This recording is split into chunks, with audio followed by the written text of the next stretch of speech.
bien satisfaite. Toute chose t'égaye et rien ne t'inquiète.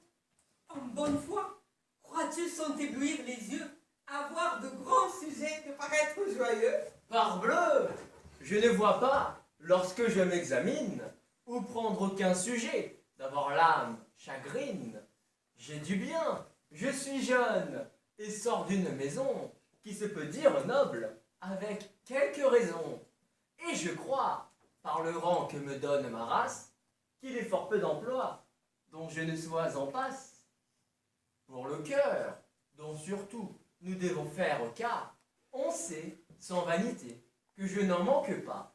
Et l'on m'a vu pousser dans le monde une affaire d'une assez vigoureuse et gaillarde manière.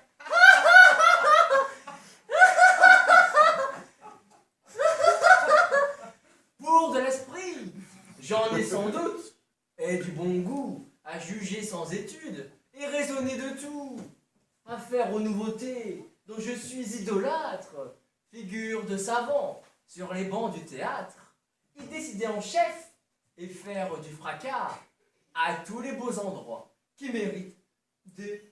Wow.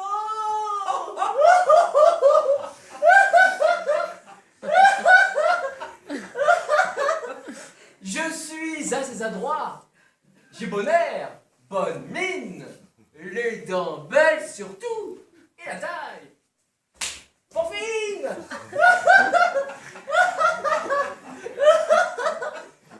Quant à se mettre bien, je crois sans me flatter qu'on serait malvenu de me le disputer. Je me vois dans l'estime, autant qu'on y puisse être, fort aimé du beau sexe, et bien auprès du maître.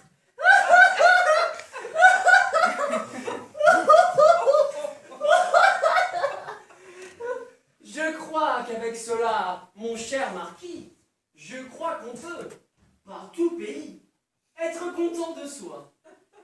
Ouais, mais trouvons ailleurs des conquêtes faciles. Pourquoi pousser ici des soupirs inutiles? Moi, morbleu, je ne suis de taille, ni d'humeur, à pouvoir d'une belle essuyer la froideur. C'est aux gens mal tournés, au mérite vulgaire, à brûler constamment, pour des beautés sévères, à languir à leurs pieds et souffrir leur rigueur, à chercher le secours des soupirs et des pleurs, et tâcher par des soins une très longue suite d'obtenir ce qu'on nie à leur peu de mérite. Mais les gens de mon air marquis ne sont pas faits pour aimer à crédit et faire tous les frais, quelque rare que soit le mérite des belles.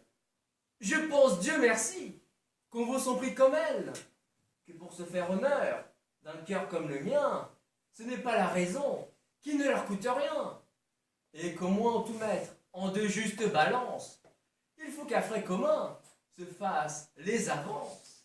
Je pense donc, marquis, être fort bien ici. J'ai quelques lieux, marquis, de le penser ainsi. Crois-moi, détache-toi de cette erreur extrême. Tu te flattes, mon cher, et t'aveugles toi-même. Il est vrai, je me flatte et m'aveugle en effet. Mais qui te fait juger ton bonheur si parfait? Je me flatte, Sur quoi fonder tes conjectures? je m'aveugle, En as-tu des preuves qui soient sûres? je m'abuse, te dis-je. Est-ce que ce limen de ses voeux t'a fait quelques secrets aveux? Non, je suis maltraité. Réponds-moi, je te prie. Je n'ai que des rebuts. Laissons la raillerie et me dis, quel espoir on peut t'avoir donné? Je suis le misérable, et toi, le fortuné. On a, pour ma personne, une aversion grande. Et quelqu'un de ces jours, il faut que je me pende. Oh, ça! Veux-tu, marquis, pour ajuster nos vœux, que nous tombions d'accord d'une chose tous deux? Que qui pourrait montrer une marque certaine d'avoir meilleure part au corps de Célimène? L'autre ici fera place au vainqueur étendu et le délivrera d'un rival assidu.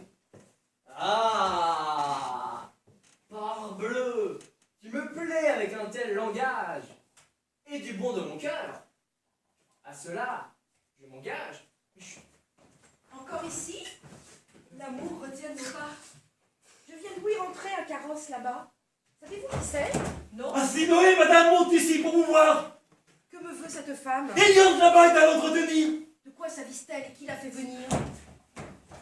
Pour prude et consommée, en tout lieu, elle passe, et l'ardeur de son zèle. Oui, oui, franche grimace. Dans l'âme, elle est du monde, et ses soins tentent tout pour accrocher quelqu'un sans en venir à bout. Elle ne saurait voir qu'avec un œil d'envie et son triste mérite abandonné de tous, contre le siècle aveugle et toujours en courroux. Elle tâche à couvrir d'un faux voile de prude ce que chez elle on voit d'affreuses solitudes. Et pour sauver l'honneur de ses faibles appâts, elle attache du crime au pouvoir qu'ils n'ont pas. Cependant, un amant plairait fort à la dame, et même pour Alceste, elle attendrait ce dame. Ce qu'il me rend de soin outrage ses attraits, elle veut que ce soit un vol que je lui fais. Et son jaloux dépit qu'avec peine elle cache, en tous endroits sous main contre moi se détache. Enfin, je n'ai rien vu de si sot à mon gré, elle est impertinente au suprême degré.